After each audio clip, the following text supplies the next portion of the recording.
네, 읽어보셨죠? 주로 이제 세 가지가 나와 있어요. 그리고 교회 생활 그러면 은사, 또 하나는 모든 사람으로 더불어서 평화해라, 화평해라. 두 가지를 말씀하고 있다면 사회생활 13장에서는 지금 세 가지를 얘기하는데 첫 번째는 뭘 얘기하는 것 같으세요? 네, 권세에 대해서 얘기하죠. 그 다음에 두 번째는요?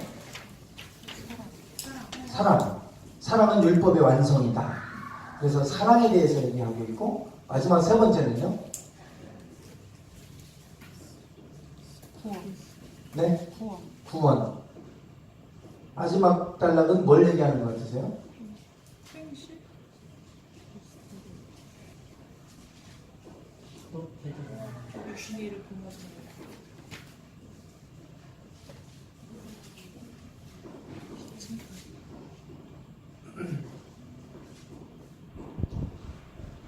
맨 앞에 보면 그 11절이죠? 11절? 네. 너희가 이 시기를 알거니와 자다가 깰 때가 벌써 되었다. 예. 예, 결국 이제 우리가 자다가 깰 때가 되었다. 그 구원의 때가 가까이 왔다. 이런 거죠. 예, 그러니까 정신 차리고 이제 살아야 된다. 이제 그 얘기를 하고 있어요. 그러니 이제 그날이 언제 올지 모르지만 그날이 가까이 와 있으니 우리 정신 차리고 살아야 된다. 이제 이런 말씀이에요. 이 세 가지가 이렇게 다 연결되어 있는 건 아닙니다. 지금 이 세 가지를 말씀을 하고 있는데 특별히 사회생활이라고 한 거는 지금 맨 앞에 나와 있는 이 부분에서 권세에 관한 부분을 말씀을 제가 그 권세자에게 복종하라 그러잖아요. 이 권세에 관한 부분. 그래서 우리가 사회생활을 하다 보면 조직이라는 게 있잖아요. 조직 생활을 해야 되고 반드시 우리 위에 또 상관들이 있어요. 그 권세자들이 있습니다. 이 권세를 우리는 어떻게 이해해야 될 것이냐. 특별히 이 사도 바울 시대 때만 해도 노예제도가 있었잖아요. 많은 노예들이 또 위에 소수의 지주라든지 이런 위에 상관들에 의해서 대부분이 다 거기에 속해 있었단 말이에요. 그런데 지금으로 말하면 우리가 갑질이라고 그러는데 옛날하고는 비교할 수가 없죠. 옛날에는 사람 취급도 안 할 정도였으니까. 그런 권세자들을 우리가 어떻게 바라봐야 되느냐? 이게 이제 사회생활을 할 때 가장 큰 문제가 되는 거예요. 그래서 우리 그리스도인들에게 편지하면서 너희들은 이 상관들, 권세자들에게 복종해라. 복종할 수 없지만 그래도 복종해라. 그러면서 이제 권세를 얘기하고 있어요. 우리가 사회생활 할 때 이 부분이 참 어려운 부분인데 이 부분을 지금 말씀을 하고 있어요. 그래서 오늘은 제가 이 권세에 관한 부분들을 좀 나누려고 합니다. 다른 사랑은 율법의 완성이니까 서로 사랑도 해야 되고 그런 부분도 있고 또 자다가 깰 때가 되었으니까 우리 정신 바짝 차려서 우리가 더욱더 사랑도 해야 되고 믿음도 지켜야 되고 할 일들이 있겠지만 특별히 이 13장에서 우리가 독특하게 기억해야 될 것이 있다면 권세에 관한 것입니다. 권세. 권세자들에 대한 우리의 태도 어떻게 해야 되는지를 말씀하고 있죠. 13장 1절인데요. 한번 읽어볼까요? 여기 시작. 각 사람은 위에 있는 권세들에게 복종하라. 권세는 하나님으로부터 나지 않음이 없나니 모든 권세는 다 하나님께 정한 것이라. 네, 이 권세에 대한 얘기를 하는데 위에 있는 권세들에게 복종하라고 그래요. 그리고 권세는 하나님으로부터 나지 않음이 없다. 이 모든 권세는 하나님께로부터 나는 거다. 이렇게 지금 얘기해요. 하나님이 정해주신 거다까지 얘기해요. 그래서 이 권세에 대해서 사람들이 불만이 얼마나 많겠어요. 권세자들에 대해서. 그런데도 너희는 복종해라. 하나님이 정해주신 거다. 이렇게 말씀을 하고 있어요. 아까도 김선재 집사님 나가면서 그 얘기를 하는 거예요. 나중에 간증해야 되겠다고. 그러면서 정말 기적이라고 그래서 하나님 살아계시다면 기적을 보여주세요 그랬는데 하나님 살아계심을 보여주셨다고 나가면서도 또 그 얘기하고 가시던데 사실 그런 자리에 올라가는 게 인간의 노력으로 될 수는 없잖아요. 내가 뭘 노력한다고 되는 것도 아니고 그런 자리에 올라간다는 것 참 어려운 일이죠. 종장뿐만 아니라 어떤 것도 마찬가지예요. 그 최고의 리더가 된다는 것은 결코 쉬운 일이 아닙니다. 그래서 그 리더가 되어질 때 그 권세는 하나님이 정해주십니다. 이렇게 지금 말씀을 하죠. 그 다음에 2절 한번 읽어보실까요? 시작. 그러므로 권세를 거스르는 자는 하나님의 명을 거스리니 거스리는 자들은 심판을 네. 그래서 권세를 거스르는 자는 하나님의 명을 거스르는 거다. 그지 얘기해요. 모든 권세는 하나님께로부터 난 거기 때문에 하나님이 정하신 바이기 때문에 그러니 권세를 거스르면 하나님의 명을 거스르는 것이다. 그래서 너희는 권세자들에게 복종해야 된다. 이렇게 이제 말씀을 하고 있는 거예요. 참 어떤 때는 받아들이기 어려울 수 있어요. 야, 저 사람도 과연 하나님이 세운 권세자라고 말할 수 있을까? 야, 저 사람한테는 도저히 내가 이해가 안 가고 복종이 안 돼. 이럴 수 있잖아요. 이 권세에 대한 부분을 그래서 우리가 좀 말씀을 나누도록 하겠습니다. 권세가 도대체 뭐길래 이렇게까지 말씀하시는가?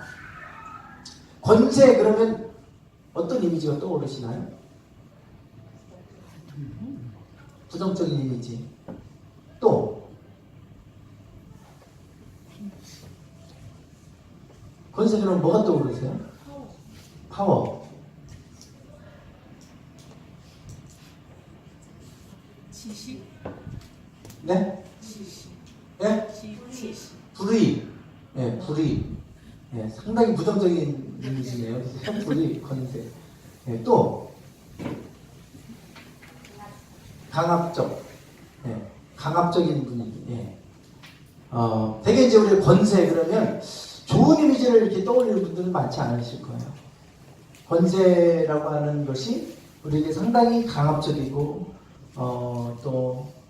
지시하는 그래서 권세자 이미지 그러면 이런 아주 강압적이고 또 불의하고 뭐 이런 것들을 우리가 떠올리게 되잖아요. 그러다 보니까 권세를 이런 이미지로 갖고 있다 보니까 우리는 어떻게 생각을 하냐면 권세를 무너뜨려야 된다라고 생각을 해요. 부정적인 이미지가 강하니까. 그 권세를 깨뜨리를 대상으로 우리는 생각할 때가 많이 있어요. 그런데 이 권세가 도대체 어떤 건가? 왜 하나님은 그렇게 중요하게 말씀하시느냐? 여러분 우리가 권세자들 중에는 정말로 독재자들도 많아요. 누군지 아십니까? 전두환이요? 옆에서 보셔도 이승만이요? 네, 이집트의 무바라크예요. 이집트의 무바라크 대통령. 네, 이분이 30년을 철권 통치를 합니다. 철권 통치를 하고 그래서 아랍의 봄 때 이 무바라크를 그 권좌에서 내려오게 했죠. 그러니까 이 권세를 깨뜨려 버렸어요. 막 시민들이 들고 일어나서 아랍의 봄을 해갖고 한참 막 이 독재자들이 아랍에는 많잖아요. 그들에 대해서 우리가 민주화, 우리 자신들의 의견을 내세우고 자신들의 어떤 권리를 주장하고 이런 아랍의 봄 민주화 운동이 막 일어나면서 독재자들이 좀 이렇게 그 당시 좀 많이 내려왔었죠. 30년 통치했던 무바라크가 내려오고 나서 2011년에 축출됐습니다. 그리고 나서 지금까지 회복이 안 돼요. 이집트가 무법천지예요. 무법천지. 그래서 박연일 선교사님 뭐 선교 편지도 보내오고 그러면 항상 위험해요. 밤중에는 돌아다닐 수가 없대요. 예전에는 안 그랬는데 무바라크가 축출되고 나서부터 질서가 다 깨져가지고 밤중에 돌아다닐 수가 없대요. 막 약탈도 하고 그런데. 더군다나 그 안에 크리스찬들은 뭐 그냥 그 IS나 과격한 급진주의적인 무슬림들에 의해서 살해당해도 누구 하나 도와주지 않는다는 거예요. 치안이 다 망가져 버렸어요. 그래서 이 권세자가 너무나도 잘못된 권세를 부리고 있었는데 그걸 깨뜨리고 났더니 나라 질서가 다 깨져버렸어요. 이게 이제 문제인 건데요. 지금도 회복이 안 됩니다. 네. 누군지 아시죠? 네. 이라크의 후세인. 마찬가지예요. 후세인도 권세에서 물러났는데 어떻게 됐습니까? 네. 이라크가 전쟁하고 축출당하고 그러고 나서 이라크는 IS의 본거지가 돼서 전 세계를 아주 그 위험에 빠뜨리고 큰 걱정거리가 IS 아니었어요? 이라크의 이 후세인이 축출되고 나서 그 어디죠? 바그다드 위에 니누의 성이 있던 곳 그 도시를 장악을 해버렸잖아요. 그래서 자기네들 수도로 삼고 시작된 게 IS예요. 이스라엘 국가를 만들겠다고. 그러고서 이라크가 회복이 안 됩니다. 그러니까 지금 이 분명히 부정적인 이미지인데 그 무너뜨리고 나면 아랍에 봄이 올 것 같은데 더 어려워지는 거예요. 그 나라가. 예멘 33년 통치하고 이 사람들 축출당했어요. 그러고 나서 나라는 이 반군과 정부군 사이에서 계속해서 내전이 있습니다. 뭐 수단도 마찬가지고 결국은 뭐 반군하고 계속 나라가 주도하고 나서 최빈국으로 떨어져 버렸어요. 계속 전쟁만 하니까. 이런 것들을 보면서 권세가 무조건 잘못됐다고 해서 무너뜨린다고 해서 되는 게 아니다. 권세가 무너지면 질서가 깨지는 거예요. 선생님도 마찬가지예요. 선생님의 권위가 깨지니까 그러면 선생님의 문제가 생길 것 같잖아요. 선생님들의 권위가 깨지면 누가 피해를 입을 것 같으세요? 학생들이 피해를 입습니다. 선생님의 권위가 세워질 때 학교에 질서가 잡히는 건데요. 권위가 깨지면 질서가 깨져버리죠. 그러면 학생들이 엉망이 되는 거예요. 학생들이. 이제 이게 문제인 거예요. 지금 뭐 오정현 목사님도 지금 퇴출 위기에 좀 몰려 있어요. 사랑의 교회. 예. 그러면서 그렇게 해서 쫓아내고 이렇게 되면 그러면 또 다른 분이 오면 될 것 같지만 이 문제가 쉽게 그렇게 될 문제가 아니에요. 누가 또 온다고 그러면 그 교회에서 누구 이쪽에서는 또 안 받는다고 저쪽에 받는다고 그러고 막 내분이 일어나고요. 교회 그거 회복되는 게 얼마나 어려울지 몰라요. 지금 우리 감리교회가 그렇습니다. 감독회장 전에 그 한 분 때문에 그래서 이것이 지금 문제가 되고 나서 지금까지도 지금 이 문제가 해결이 안 돼요. 한 번 그렇게 딱 삐끗하고 나니까 지금까지도 지도자 뽑는데 계속 법정으로 가요. 법정으로. 반대편에서 또 뭐 법정으로 가고 또 세워지면 또 뭔가 절차상의 문제를 가지고 또 법정 가고 지금까지도 회복이 안 돼요. 계속해서 그 법정 싸움하는 거예요. 법정 싸움. 이게 지금 벌써 6년째 이러고 있는 것 같은데 감리교가 지금 막 엉망이에요. 엉망. 이게 그래서 그 권세자들이 한 사람 잘못한 것도 문제인데요. 그거를 그냥 이렇게 무너뜨려 버리니까요. 이게 회복이 안 되는 거예요. 야, 이 권세라는 게 이런 거구나 라고 하는 것을 좀 절감할 정도로. 그런데 그래서 신천지가 들어오면 가장 먼저 뭘 하냐면 권세자들의 권위를 깨뜨려 버립니다. 요구하는 거예요. 이거. 그래서 이 권위를 하지 못하게. 그럼 권위를 깨뜨리면 어떻게 되냐면 선생님의 권위가 무너지면 학생들이 어려움을 당하는 것처럼 교회 목회자의 권위가 깨지면 교회는 다 무너져 버립니다. 끝나요. 그냥 회복이 안 돼요. 그래서 교회들이 그냥 다 무너져 버리는 걸 볼 수가 있어요. 안타깝게도 많은 지도자들이 지금 이 권위 때문에 권위가 무너져가는 게 참 너무 안타까워요. 그래서 우리가 권위는 지금 이제 하나님이 고린도후서 10장에도 권세에 대한 얘기를 해요. 고린도후서에도 한번 읽어볼까요? 시작. 주께서 주신 권세는 너희를 무너뜨리려고 하신 것이 아니요 세우려고 하신 것이니 내가 이에 대하여 지나치게 자랑하여도 부끄럽지 아니하리라. 네. 하나님이 주신 권세는 우리를 무너뜨리려고 하는 게 아니라 어떻게 하려고 하는 거예요? 세우려고. 이게 하나님이 이 세상을 이끌어가는 통치 원리입니다. 반드시 권세. 하나님이 권세자를 세워서 권위를 하나님의 권세를 부여해 주세요. 그리고 나서 그들이 그 일을 하게 하시는데 그렇게 권세를 주시는 이유는 무너뜨리기 위한 게 아니라 세우기 위함이다. 세우려고 하는 거다 그랬어요. 그래서 우리가 권위를 자꾸 부정적인 이미지를 갖고 있다 보니까 권위를 깨뜨릴 대상이라고 생각하지만 권위는 깨뜨릴 대상이 아니고 무슨 대상인 거죠? 그러니까 세워야 될 대상입니다. 권세는 울타리와 같아요. 울타리 안에 있으면 답답하죠. 울타리 걷어버리면 자유로울 것 같잖아요. 그러면 여러 가지 바람, 뭐 비바람, 물 다 막아줄 수 없어요. 그래서 권세는 울타리와 같아요. 그래서 이 울타리가 가정 안에도 있어야 돼요. 아버지들의 권위. 있어야 자녀들이 그 안에서 안전하게 자라는 거죠. 권위가 다 깨져버리고 그러면 자녀들이 엉망이 됩니다. 누군가의 권위가 세워져 있어야 돼요. 학교에는 선생님들의 권위가 세워져야 되고 군대에서는 장교들, 지도자들의 권위가 세워져야 되고 그래야 늘 통솔할 거 아니겠어요. 그 많은 사람을 이끌어가겠죠. 그래서 권세는 울타리와 같아서 권세를 깨뜨려버리면 결국은 그게 자유로울 것 같지만 무방비의 상태가 되어버려요. 그래서 무정부 상태로 아까 변변하는 그런 모습을 보는데 그런 거죠. 그래서 권세가 합법적으로 이것이 세워져야지 그걸 잘못했다고 해서 그거를 불법적인 방법으로 무너뜨리고 세워지면 이게 세워지지가 않아요. 이게 큰 문제가 되는 거죠. 네. 그래서 권세는 무너뜨릴 대상이 아니고 세워야 될 대상이에요.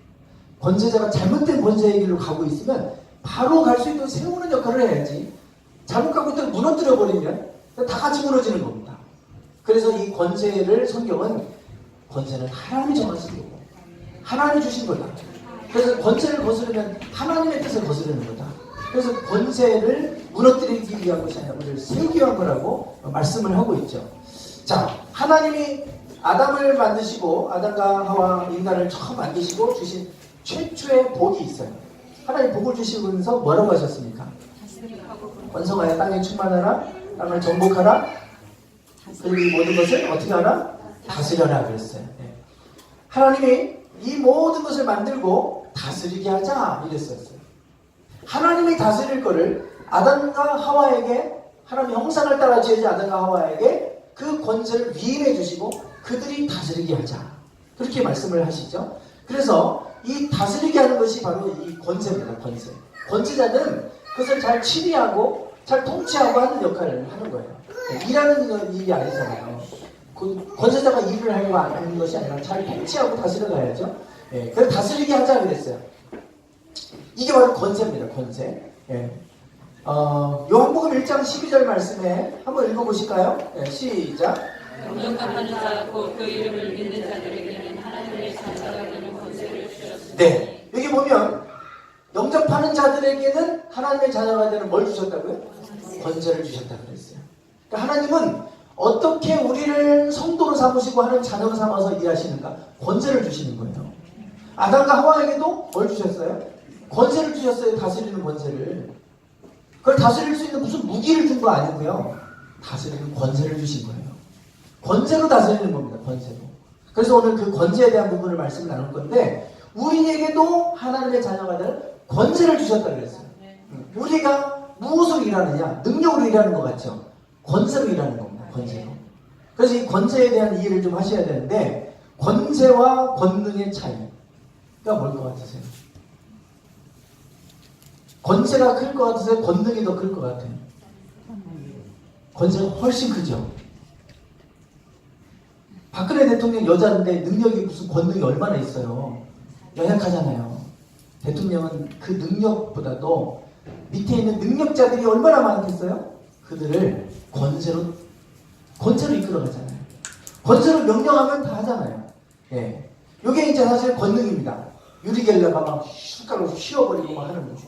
예. 이런 능력을 갖고 있는 능력자들이 있어요. 그게 권능이라면 우리가 이런 능력으로 일할 것 같죠. 이것보다 훨씬 더 큰 개념은 권세입니다. 예. 심판이에요. 심판이 서로 싸울 때 얼마나 그 격투기 선수도 얼마나 강력합니까? 근데 그냥 스탑! 그러면 서야 돼요. 멈춰야 돼요. 파이트! 그러면 싸워야 돼요. 그게 바로 뭐냐면 심판의 권세예요. 권세로 하는 거예요. 권세로 멈추라고 그러면 그 사람 멈추고요. 하라고 그러면 하는 거예요. 이게 그 사람의 힘이 더 세서 하는 거 아니죠? 권세로 하는 거예요. 권세. 하나님은 우리에게 이 모든 걸 다스리게 하셨는데 이 권세로 다스리게 하셨어요. 이게 권세입니다. 권세. 그러니까 권세는 힘 있다고 해서 내가 뭐 군인들이 힘 있다고 해서 막 쿠데타를 일으키고 그렇게 해서 되는 게 아니고 그 힘으로 하는 게 아니라 하나님이 주시는 권세. 이 권세는 하나님이 부여해 주신 거죠. 민주주의는 백성이 우리의 지도자가 되어달라고 권세를 위임해 준 거예요. 그게 민주주의잖아요. 그래서 권세와 권능의 차이는 이렇게 전혀 달라요. 근데 우리는 하나님의 자녀가 되는 권능을 주신 게 아니고 뭘 주셨다고요? 권세를 주셨어요. 권세. 그래서 우리가 하나님의 자녀로서 여러분 권세로 이제 사시면 돼요. 권세. 힘, 능력, 이거 성령의 능력을 받아야 뭐 일하고, 물론 하나님의 능력을 주시면 더 잘할 수 있지만 그 이전에 우리에게는 권세를 주셨어요. 권세. 그러면 보세요. 예레미야 1장 9절과 10절 한번 읽어보겠습니다. 시작.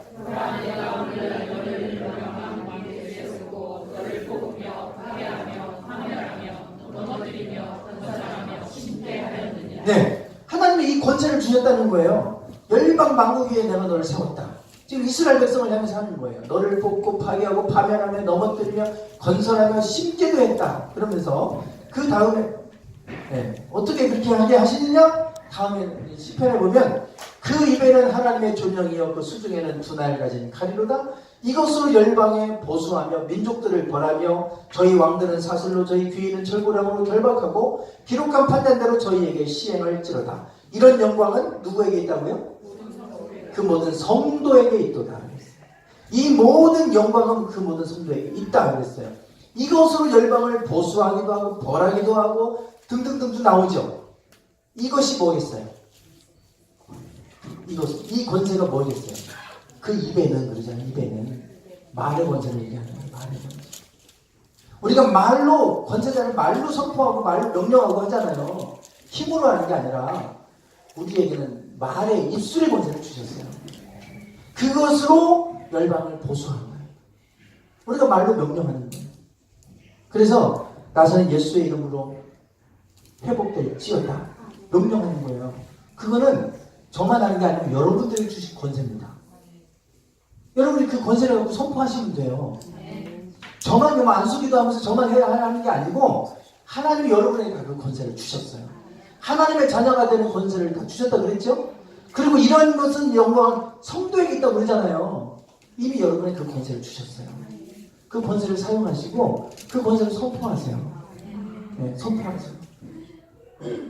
그 권세를 가지고 우리가 자꾸 말로서 선포하고 그것이 이루어지도록 명령하고 악한 영들에 대해서 떠나가라고 명령하고 그러면 그 말에 권세가 있기 때문에 떠나가는 거예요. 물론 권세마다 다 차이는 있어요. 권세의 정도는 달라요. 대통령의 권세와 시장의 권세와 그 동장의 권세와 다 다르죠. 권세는 다 달라요. 물론.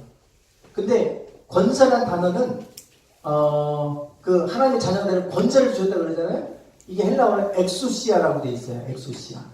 에크와 우시아의 합성어입니다. 네. 이 에크는 뭐뭐로부터 나오는 거예요. 우시아는 뭔지 아세요? 본질이에요. 본질. 본질로부터 나오는 게 권세예요. 그래서 우리가 영어로 하면 어서러티라고 그러죠. 어서가 저자잖아요. 저작권. 하나님이 온 우주 만물을 창조하신 분에게 권세가 있는 건데 그 권세를 우리에게 위임해 주셔서 우리에게 권세가 주어진 거예요. 엑수시아, 본질로부터 나오는 게 권세고요. 그래서 본질에 가까이 있는 분들이 더 권세가 강력한 거예요. 그러니까 여러분 우리에게 다 권세가 있는데 하나님께 가까이 있는 사람들은 권세가 더 커집니다. 청와대 가까이 있는 사람들 권세 있잖아요. 대통령 가까이 있는 사람이 권세가 있는 거예요.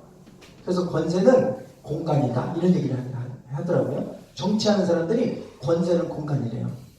내가 그 권세자와 얼마나 가까운 공간에 있느냐에 따라서 권세가 크기도 하고 작기도 하는 거예요. 그 청와대 비서관, 거기에 행정관, 그분들은 직급으로 따지면 한참 낮아요. 근데 대통령에 가까이 있으니까 권세가 있어요. 직급과 상관없이. 그래서 내가 하나님께 가까이 있을수록 권세는 커지는 거예요. 권세는 하나님께부터 나오는 건데 이것으로 우리는 열방을 보수한다. 벌하기도 한다. 그런 게 말씀을 하고 있죠.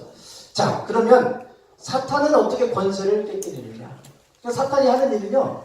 권세를 깨뜨리면 끝나요. 권세 갖고 일하게 하나님 하셨어요. 우리에게. 하나님 모든 걸 다스리는 권세를 주셔서 일하게 했기 때문에 우리 능력을 뺏어가는 게 아니고 권세 뺏어가면 끝나는 겁니다. 예. 권세가 무너지면 끝나는 거예요. 어느 곳이든지 권세가 무너지면 끝납니다. 권세가 무너지면 끝나는데 그럼 사탄은 권세를 깨뜨리는 역할을 하는데 어떻게 하느냐. 창세기 3장 11절 보면 가인과 아벨이 선악과를 따먹었을 때 아담과 하와가 선악과를 따먹었을 때 그때 하나님이 아담에게 아담아 내가 어디 있느냐? 그랬더니 하나님 두려워 숨었다고 그래요. 그랬더니 하나님이 뭐라고 말씀하냐면 누가 너의 버섯을 내게 알렸느냐? 내가 내게 먹지 말라 명한 그 나무 열매를 내가 먹었느냐? 그러니까 하나님이 내게 주신 저 여자가 내게 줌으로 내가 먹었나이다. 이렇게 얘기해요. 누가 너의 벌거벗었음을 너에게 알렸느냐? 이렇게 얘기해요. 누가 알렸죠? 뱀이 알려준 거예요. 뱀이. 그거를 먹자마자 눈이 밝아져서 벌거벗었음 알고 부끄러워하고 두려워하잖아요. 누가 너에게 알렸느냐? 알게 한 것은 이제 사단을 얘기하는 거예요. 이 사탄이 하는 일이 이겁니다. 알리는 일을 하는데 이게 알렸느냐는 이 단어가 이게 뭐냐면 나가던데 폭로하다 이거예요. 폭로하다. 숨겨진 것을 드러내버리는 거예요. 이게 사탄이 하는 일이에요. 그가 벌거벗은 줄 몰랐는데 그것을 폭로했다 이거예요. 드러냈다 이거예요. 들추어냈다 이거예요. 그래서 창피한 줄 알고 두려워할 줄 알고 이제 이렇게 됐는데 사탄이 하는 일은 이런 일을 한다 이거예요. 이게 권세를 깨뜨리는 겁니다. 그래서 자꾸 어느 누구든지 언론에서 자꾸 적폐청산한다고 그러는데 그 드러내서 안 나올 사람 하나도 없을 겁니다. 한번 다 해보세요. 여러분 우리 다 일일이 다 해본다고 하면 뭐 안 나올 게 뭐가 있겠어요. 털어서 뭔지 안 나는 사람 없다고 그러잖아요. 사탄은 이거 하는 거예요 지금. 그거를 들추어내서 폭로하고 자꾸 들추어내는 거예요. 망신 주고. 그래서 더 이상 권세를 발휘하지 못하게 이런 일을 해버리는 거예요. 이게 사탄이 하는 일인데요.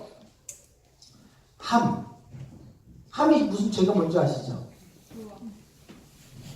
셈과 함과 야벳. 함이 무슨 일을 했습니까? 네. 노아의 홍수 심판 이후에 또다시 셈과 함과 야벳에 의해서 민족이 퍼져가게 되는데 하나님 인간을 만든 첫 번째 죄가 선악과를 따먹는 일이었다면 또다시 죄가 함을 통해서 들어오는데요. 그 죄는 또 벌거벗은 것으로 또 시작돼요. 아담과 하와가 선악과를 따먹었을 때 벌거벗은 걸 보고 그들이 부끄러웠잖아요. 그를 누가 너에게 알렸느냐 그랬죠. 그런데 이 함 때 또 일이 일어나는 거예요. 이 노아가 술 먹고 취해서 벌거벗고 자는데 그것을 그 셈과 야벳은 뒷걸음질 쳐서 옷으로 아버지를 가려줘요. 함은 그것을 가지고 형제들한테 다 폭로해버리는 거예요. 알리는 거예요. 이게 사실은 함의 죄입니다. 성경에서 보세요. 가나안의 아버지 함이 그의 아버지의 하체를 보고 밖으로 나가서 그의 두 형제에게 어떻게 했다고요? 알림해. 알렸다는 이 단어가 아까 나가든 폭로하다 이 단어예요. 똑같은 거예요. 그러니까 사탄이 하는 일들이에요 이게. 그래서 그 아버지가 한 거를 폭로했다는 거는 아버지 벌거벗고 저렇게 잠자고 있다고 그를 다 들춰내서 이야기하는 겁니다. 그냥 정보를 전달하는 이야기가 아닌 거예요. 이거는. 여기서부터 함의 저주가 들어오죠. 네. 그래서 이것이 사탄이 하는 일들이에요. 사탄이 하는 일. 자꾸 그 사람의 흠을 끄집어내서 들추어내서 자꾸 이것을 폭로하고 그래서 그 사람의 권위를 다 손상시켜버려서 아무 일도 못하게 만들어버려요. 이게 이제 사탄이 하는 일들이에요. 권세는 무너지는 건 금방입니다. 그 사람의 연약한 부분을 딱 들춰내버리면 그 사람 권위를 깨져버려요. 사단이 하는 일들이 사탄이. 우리는 그걸 감추어줘야 되는데 드러내는 걸 자꾸만. 그걸 더 크게 막 만들어버리고 이것이 함이 했던 일이고 또 가인과 아담과 하와 때 사탄이 했던 일들이죠. 자, 그 요한계시록 12장 10절에 가면 그 사탄을 뭐라고 얘기하냐면 우리 형제들을 어떻게 하는 자라고요? 참소하는 자. 참소가 뭐예요? 네, 고소하는 거예요. 법정에 고소하는 거예요. 법정에 고소해서 그 사람 이런 죄를 범했다고 그 사람 거기다가 그냥 고소하는 겁니다. 참소하는 거예요. 우리 형제들을 참소하던 자라 그랬어요. 끊임없이 저 사람 무슨 죄를 졌대요. 저 사람 저렇게 산대요. 고소하고 참소하는 일을 하는 이 사탄. 곧 우리 하나님 앞에서 밤낮 참소하던 자가 쫓겨났다. 그러니까 사탄은 밤낮으로 우리를 참소하는 일을 한다는 거 아니에요. 그러니까 성령은 어떤 분이십니까? 보혜사. 보혜사는 무슨 뭐예요? 변호한다는 거예요. 네? 파라클레토스라고 하는 이 헬라어인데 변호자, 위로자, 이런 상담자 이런 뜻을 갖고 있어요. 변호하는 거예요. 우리를 중보하면서 우리를 계속 변호해 주시는 역할을 하는 게 성령님인데 사단은 끊임없이 하나님 앞에서 밤낮으로 참소하는 일을 한다는 거예요. 이게 사탄이 하는 일이다. 네. 자, 신천지의 전략도 마찬가지입니다. 그래서 교회 들어오면 비방을 하는 일을 하죠. 들어와서 자꾸 비방합니다. 누가 불만이 있다 그러면 그거 가지고 자꾸 해서 비방하고 권세를 무너뜨려요. 어제 제가 어떤 목사님을 만났더니 그 얘기를 하더라고요. 요즘에 이단 자격증, 이단사 자격증이라고 해서 그쪽에 대해서 이단에 대해서 공부를 하면 이제 이단에 대해서 가르치는 일을 할 수 있도록 자격증을 이렇게 부여도 해주고 그러는데 어떤 목사님이 그거를 받았어요. 받았는데 거기서 나온 얘기가 뭐냐면 신천지가 이미 서울 경기도권은 책으로 이렇게 발간했대요. 책. 어떤 교회 목사님은 어떤 일이 있고 어떤 교회는 어떤 일이 있다고 그러고 그 모든 걸 어떻게 다 정보를 다 입수했는지 다 해가지고 그걸 책으로 발간해서 다 배포하고 있다는 거예요. 그거를 지금. 그러니까 그 교회 권위를 다 깨뜨려 버리는 거예요. 그거 보고 나면 그 교회 못 가게 만드는 거죠. 네. 그래서 도대체 무슨 뭐 일이 있었는지 모르겠지만 그런 것들을 다 뭐 그거 맨날 뭐 인터넷 들어가 보세요. 신천지가 그거 맨날 어디서 들려는 소문 갖다가 막 해가지고 적시해서 인터넷에 막 다 올려놓은 거예요. 어디까지 사실인지도 몰라요. 그런데 그거 다 올려있는 그런 일을 하는 거예요. 그래서 권세를 무너뜨리는 일을 하는 것이 바로 신천지가 하는 일이고 이게 사탄이 하는 일들입니다. 그래서 교회 안에도 누가 성도가 들어오면 저 사람 신천지인가? 의심부터 하게 만드는 거예요. 서로가 신뢰가 깨져버리게 만들어버렸어요. 참 안타까운 일이죠. 미디암에게 문둥병이 반한 이유도 아시죠? 예. 모세가 구스 여인을 취하였더니 그 구스 여자를 취하였으므로 미디암과 아론이 모세를 어떻게 했다고요? 비방했어요. 예. 이러면서 권위에 도전합니다. 단지 이방 여인을 아내로 취한 것을 지금 얘기하는 게 아니고요. 이것을 통해 모세를 비방하는 거예요. 모세를. 근데 하나님이 여기에 대해서 뭐라고 말씀하시냐면 이렇게 말씀하세요. 여호와께서 여호와께서 모세야만 말씀하셨느냐? 이게 이제 미디암과 아론이 하는 얘기입니다. 야, 하나님이 너만 얘기하냐? 모세 너하고만 얘기하냐? 우리하고도 말씀하셔. 하나님이 이 말을 들으셨다고 했어요. 야, 너만 지도자야? 우리도 지도자야. 너만 하나님의 음성 들어? 우리도 하나님의 음성 들어. 이러면서 모세의 권위에 도전하는 거예요. 단지 구스 여인을 취한 그 잘못을 얘기하는 게 아니고, 그러면 그것을 잘못했으면 권위를 바로되도록 세우는 역할을 해야 되잖아요.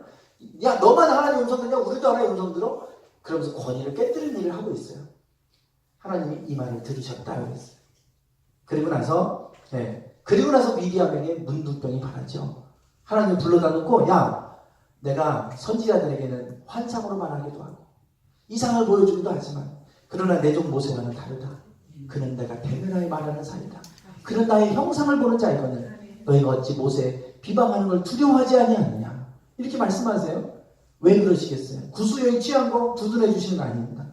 권세를 지켜주시는 거예요. 왜? 그래야 이스라엘을 지키니까. 그 무너지면 이스라엘 전체가 다 무너져요. 다 들고 일어나서 자기가 지도자인다고 그러죠. 하나님이 그 이스라엘 지키시려고. 그래서 하나님 모세를 지켜주시는 거예요. 문제가 없어서 지키는 게 아니에요. 그 공동체를 지켜내시려고 그렇게 지금 하시는 모습을 볼 수가 있어요. 물론 하나님이 이제 그 모세를 더 온전하게 하나님이 책망도 하시고 지도하시면서 이끌어 가시겠죠. 그런데 인간적인 방법으로 비방을 통해서 권위를 깨뜨리려고 하는 것에 대해서는 하나님이 개입하시는 모습을 볼 수가 있어요. 왜냐하면 권세가 무너지면 전체가 다 무너지니까. 그래서 우리가 권세는 하나님께로부터 난 거니까 너희가 권세자에게 복종해라. 오늘 말씀이 로마서 13장에 그 말씀을 하고 있죠. 이게 지금 북이스라엘과 남유다의 그 왕들의 목록표입니다. 왕들의 목록표인데 이렇게 지금 두 줄 이어지는 거예요. 이게 북이스라엘, 남유다. 보면 색깔이 다르죠? 색깔이 확연히 다릅니다. 지금 색깔이 저렇게 바뀐 거는 반역이에요. 반역. 쿠데타예요. 쿠데타.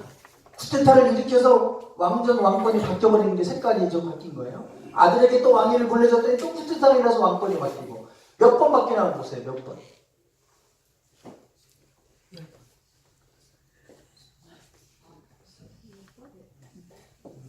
북이스라엘은 10번? 네. 북이스라엘은 10번? 아니요. 여기 보시면 처음에 여기 한 번 했죠? 2번, 3번, 4번, 5번, 6번, 7번, 8번, 9번 하고 호세아 때 멸망하죠. 근데 여기도 처음에 여로보암이 솔로몬에게 르호보암에게 반역하고 나라를 쫓겨버렸잖아요. 북이스라엘의 역사는 반역의 역사입니다. 쪼개서 나갔잖아요. 계속해서 이 반역이 반복돼요. 이 유다는 르호보암 솔로몬의 정통성을 이어서 계속 왔어요. 물론 악한 왕도 있고 좋은 왕도 있었지만 이거는 반역은 일어나지 않았어요. 다윗의 혈통이 계속 이어집니다. 근데 이상하게 쪼개져 나가는 데는 쪼개져 나가요. 교회가 한 번 분열돼갖고 쪼개져 나가잖아요. 거기에 또 쪼개져요. 거기서 또 나간 사람이 또 쪼개져 나가고 4번까지 쪼개져 나간 걸 제가 봤어요. 희한합니다. 근데 남은 사람은 안 쪼개지는데 쪼개 나간 사람들이 거기서 자꾸 쪼개져 나가요. 희한해요. 이게 하나님이 결코 원하시는 건 아니에요. 방법이. 근데 본인은 다 나간다는 원인이 있고 이유가 있죠. 그래서 쪼개서 나가는데 저렇게 돼요. 이게 잘못된 거예요. 저희가 금요일날 하나님 사람들 모임을 하는데 한 교회 목사님이 가정교회로 전환을 했어요. 가정교회. 이제 소그룹이 너무 죽어 있으니까 소그룹을 살려야 된다. 교회마다 소그룹이 잘 안 되잖아요. 소그룹을 살린다고 가정교회로 전환을 했어요. 가정교회는 그 가정교회의 지도자가 거의 목사 수준만큼 영적 지도력을 발휘하도록 합니다. 더 심한 데는 소그룹 지도자가 세례도 줘요. 우리나라는 아직 그게 도입이 안 되지만 다른 해외에서는 그렇게까지 합니다. 그 정도로 막강한 권한을 주는 거예요. 그래서 거의 목회자 수준이에요. 소그룹 지도자가. 그 가정교회로 전환하는 거예요. 그런데 그 교회는 그러다 보니까 일주일에 늘 모여서 같이 식사하고 같이 대화하고 막 이러는 건데요. 그래서 막 그거를 늘 자랑하시고 우리 교회도 바꿔보라고 하고 막 이렇게 권면하시는 거예요. 근데 무슨 얘기를 하냐면 그 소그룹 안에서 마음에 안 맞는 사람이 있잖아요. 이게 개편되는 게 아니라 한 번 딱 이게 되면 계속 끝까지 가는 건데 마음에 안 맞을 수 있잖아요. 그러니까 저는 이 지금 우리 소그룹의 목자하고 마음이 안 맞으니까 나가서 쪼개서 개척하겠다고. 쪼개서 나가서 소그룹 개척하는 거예요. 자기가 목자 하겠다고. 두 가정이 다 끌고 나와서 개척하겠다고. 그런다는 거예요. 그러면서 교회들이 이제는 막 서로 나가서 개척하겠다고 막 그런다는 그 얘기를 좋은 의미로 하는데 제가 볼 때는 결코 좋게 들리지 않는 거예요. 저 사람은 마음에 안 맞으면 그 쪼개서 나가고 또 다른 그룹 하나 내가 개척을 만들고 마음에 안 들면 또 쪼개서 그 집에서 하나 나가고 이러면 교회가 뭐가 되겠습니까? 야, 제가 볼 때는 걱정인 거예요. 교회가 저러다가 다 쪼개져 나가니까. 그럼 나중에 그것도 안 되면 이제 교회를 쪼개서 또 나가서 교회를 또 분립해서 또 설립하고 저렇게까지 갈 수도 있겠다. 그런 제가 생각이 들 정도로 이게 한번 이렇게 되니까 계속해서 이 반역이 이어지는 것을 볼 수가 있어요. 그래서 권세는 깨뜨릴 대상이 아니라 바로 세울 대상입니다. 네. 그래서 여러분 권세자들 기도 많이 해주셔야 돼요. 여러분 지도자들 세워지잖아요. 구역장님들 세워지고 선교회장님 세워지잖아요. 공격이 참 많습니다. 별 얘기 다 들려요. 어떻게 완벽할 수 있겠어요, 제가. 저도 마찬가지예요. 제가 어떻게 완벽할 수 있겠어요? 저 허점투성이죠. 참 많아요. 근데 그런 것들을 자꾸 끄집어 내리기 시작하면 아무것도 할 수가 없어요. 자신감도 이렇게 되고 그러면 아무것도 할 수 없어요. 그래서 우리가 그 사람들이 공격받지 않게 여러분 기도해 주셔야 되고 그분들이 일을 잘할 수 있도록 뒤에서 서포트를 잘 해주셔야 돼요. 그렇지 않으면 다 같이 죽어버려요. 그래서 세상적인 권세 앞에도 하나님 주신 권세니까 복종하라 그러잖아요. 세상적인 권세자들에게. 그렇다면 오늘 하나님이 누군가에게 그 일을 맡겨주실 때는 우리가 복종하고 나가는 거예요. 하나님의 일을 이 교회에서 저에게는 위임해 주셨잖아요. 그러면 제가 그 나름대로 기도하면서 결정하면 따라주시는 거고 제가 해야 될 일을 다 못하니까 또 우리 구역장이나 또 선교회장님 세워지고 각 부장들이 세워지고 그분들이 이제 그 일을 할 수 있도록 세워지면 그분들에게 그 권한이 위임된 거니까 내 뜻에 맞지 않아도 복종하고 따라주는 거고 이거는 사단이 기뻐하는 일이에요. 절대 우리는 그런 일이 아니라 권세를 세우는 일에 우리가 힘써가기를 원합니다. 네, 오늘 13장은 이 권세에 대한 말씀을 좀 나눴어요. 그래서 여러분들이 가정에서나 직장에서나 권세에 좀 복종했으면 좋겠어요. 제가 한 가지 말씀 나누고 마칠게요. 저는 아버지가 아까 이런 권세에 잘했어요. 항상 명령하시고 지목하시고 이게 지적하시고 그래서 그냥 방 안에 누워 계시다가 태어나 불러요. 그럼 이제 뭘 시키려고 하시는 거예요. 그러면 야 태어나 뭐 가져와 이러면 저 뭔 줄 알아요. 야 태어나 뭐 좀 가져와. 뭐를 얘기해야지요. 야 태어나 저것 좀 갖고 와. 그래. 저게 뭐예요? 예? 뭐요? 저거. 그러면 제가 무서워서 그다음 말을 못하고 나가요. 모르는데도. 그럼 못 갖고 오잖아요. 그러면 또 그거 못 알아듣었다고 혼나요. 그러면 제가 야 저것 좀 갖고 와 그러면 제가 엄마한테 가죠. 엄마 저것 좀 갖고 왔는데 뭔지 모르겠어요. 또 엄마가 가서 뭐요 뭐. 그러면 이제 엄마가 그럴 때 물어봐 줘갖고 하시는 거예요. 속이 분노로 가득 차는. 아니 저렇게 불합리하게 얘기하시고 왜 나를 이렇게 혼내시지? 아버지 그렇게 미웠어요. 저에게는 정말 부정적인 이미지에 무너뜨려야 될 권세였어요. 형하고 얘기하면 나는 커서 저런 아빠 안 된다고 막 그렇게 막 일을 뿌득뿌득 할 정도로 막 그랬어요. 제가 맞아야 되지도 않을 것 같고 혼나고 막 하니까. 그래도 그 아래 아버지가 무서워서 그 아래 늘 있다 보니까 그래도 반항하진 않았고 그 안에서 그래도 있었어요. 그래서 그런지 그래도 우리 사형제가 다 주의 종의 길을 가게 되고 그렇게 됐어요. 근데 어떤 사람은 제가 어릴 때 시골에서 컸거든요. 그분 농사짓느라고 애들이 어떻게 크든 말든 신경도 안 쓰는 거예요. 저희 아버지는 막 너무나 공부하는 것까지 챙기고 막 다 하셨던 분이라 그렇게 싫었는데 그래도 그렇게 해주셨으니까 제가 지금 있게 됐더라고요. 친구들은 뭘 하든 말든 뭐 신경도 안 쓰는 거예요. 그래서 제가 막 이런 힘든 거 얘기하니까 니네 아빠는 그래도 그렇게라도 해주니까 좋지. 나는 뭘 밤에 늦게 와도 뭐라고 하지도 않아. 친구네 집에 자고 와도 뭐라고 하지도 않아. 난 차라리 니네 아빠가 난 부럽다 이러면서 얘기하는 거예요. 오늘 우리가 이 권세가 때로는 나를 올가매는 것 같고 그렇지만 그 권세 아래 있을 때 그것이 우리 울타리와 같아요. 그래서 이 권세가 바로 세워지도록 우리는 기도를 해야지 권세를 깨뜨린 데서는 아니다. 그래서 여러분 사회에서도 마찬가지로 기도해 주시고 그런 사람들을 위해서 기도하고 바로 세워지도록 해 가시는 일이 우리가 해야 될 일이다. 로마서 13장은 권세에 대해서 말씀합니다. 기도하고 마치겠습니다. 하나님, 이 권세 때로는 받아들이기 어려울 때가 참 많습니다. 때로는 이해할 수 없는 일들도 많이 있습니다. 하나님, 그러나 우리가 세상 사람들처럼 사단이 기뻐하는 것처럼 우리가 권세를 깨뜨리려고 하지 않게 하여 주시고 모든 권세는 하나님께로부터 왔다고 말씀하는데 우리가 그것을 인정하고 복종하되 우리가 하나님 그 권세가 바로 세워지도록 뒤에서 돕고 기도하는 저희들 되게 해 주시옵소서. 하나님 또한 내년 한 해 동안 수고할 일꾼들이 세워졌습니다. 하나님 그분들에게 하나님 모든 권세를 위임해 주시고 또한 그 일들을 할 수 있는 능력도 주셔서 잘 감당하게 하여 주시고 우리 모든 지체들은 한 몸이 되어서 한 마음으로 함께 동역하며 함께 잘 우리가 따르게 해주셔서 그래서 우리 교회가 아름답게 든든히 서갈 수 있는 교회 되게 해 주시옵소서. 예수님의 이름으로 기도드리옵나이다. 아멘. 수고하셨습니다.